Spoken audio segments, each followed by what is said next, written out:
Guys, if you are from Assam and wondering कि NEET का counselling process Assam में कैसे होता है, क्या क्या डॉक्यूमेंट्स चाहिए होता है, तो you are at the right place. First of all let's discuss कि मतलब ये किसके काम आएगा। First you need to be NEET qualified, कि आपका जो क्वालिफाइंग मार्क्स है नीट में इस साल, उसके ऊपर आपका मार्क्स होना पड़ेगा।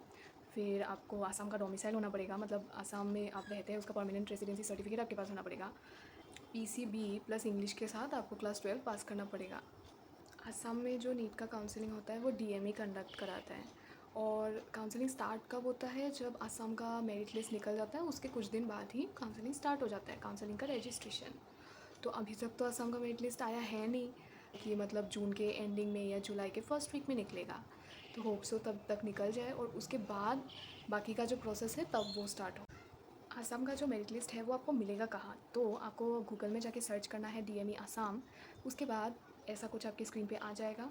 फिर इधर जो जैसे लिखा हुआ है कि admission notice for UG and PG, तो आपको उसमें सिलेक्ट करना है। फिर जैसे कि आप लोग देख सकते हैं अभी तक कुछ आया है नहीं। यहाँ पे मैं आप लोग को दिखा रही हूँ कि लास्ट ईयर हमें जो नोटिफिकेशन मिला था उसमें ऑनलाइन रजिस्ट्रेशन फर्स्ट राउंड का 21 से 23 तक था। फिर ऑनलाइन चॉइस फिलिंग का 24 से 26 और रिज़ल्ट 29 को दिया था। DME अपनी वेबसाइट में एक लिंक प्रोवाइड करता है जिससे आप काउंसलिंग के लिए रजिस्ट्रेशन करवा पाते हैं। तो यहाँ पे मैं आपको वो लिंक कैसे खोला जाता है, क्या करना पड़ता है, फिर लिंक खोल के वो सब दिखाऊंगी। जिसके आप लोग देख सकते हैं नीचे लिंक ऑफ नीट UG है। इसमें click here for counselling registration में आपको क्लिक करना होता है। Then click on new registration. उसके बाद यहाँ पे कुछ रूल्स है जो आपको पढ़ लेना है फॉर्म फिलअप करने से पहले, और very simple rules, you can understand easily. और ये जो काउंसलिंग प्रोसेस होता है ये पूरा ऑनलाइन होता है, इसमें कुछ भी ऑफलाइन आपको करने की ज़रूरत नहीं पड़ती। यहाँ पे जैसे कि अब मैंने नेक्स्ट पे क्लिक किया तो फादर्स नेम, मदर्स नेम, मेरा खुद का नाम, डेट ऑफ बर्थ, ये सब जो आपका पर्सनल डिटेल्स है यू हैव टू एंटर। फिर मोबाइल नंबर, ऐसा मोबाइल नंबर दीजिए जहाँ पे OTP आता हो, फिर OTP से वेरीफाई कर ले। ईमेल एड्रेस अपना पर्सनल देना, किसी और का दुकान का मत दे देना, अपना खुद का देना। फिर इन आइडेंटिफिकेशन मार्क्स, जैसे अगर कोई मोल है, तिल है, कट मार्क है, वो सब you have to enter. Then आपका कैटेगरी भर देना, जैसे जनरल हो या SC हो या ST STH OBC अगर हो तो उसमें सब कैटेगरी भी होता है, वो सब भी एंटर कर देना। और भी बहुत सारा कोटा होता है जैसे serviceman, freedom fighter, martyr, skilled in extremist violence, ये सब अगर आपका फुलफिल होता है तो आप येस पे क्लिक कर दें, वरना नो। और परमानेंट रेसिडेंट तो आपको होना ही पड़ेगा इसमें, येस ऑब्वियसली रिक्वायर्ड। फिर इधर कुछ क्वेश्चंस है जैसे क्लास 8 to 12 आपने आसाम में पढ़ा है कि नहीं, आपने कौन से बोर्ड से पास किया है क्लास 10 और 12, इंस्टीट्यूशन का नाम, स्टेट जिससे पास किया है, कौन से ईयर, डिवीज़न, मार्क्स, ये सब आपको पता है कैसे फिल करते हैं ये सब, यू कैन डू इट। और ये बहुत इजी है।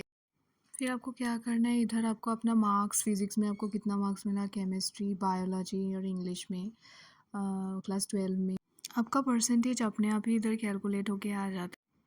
यहाँ पे you need to fill your roll number, application number, new TUG का जो भी है, फिर स्कोर आपको जो मिला, फिर all India rank, state rank नहीं ऑल इंडिया रैंक, और उसके नीचे आपको स्टेट रैंक देना है, जो आपका मेरिट लिस्ट में रैंक आएगा वो।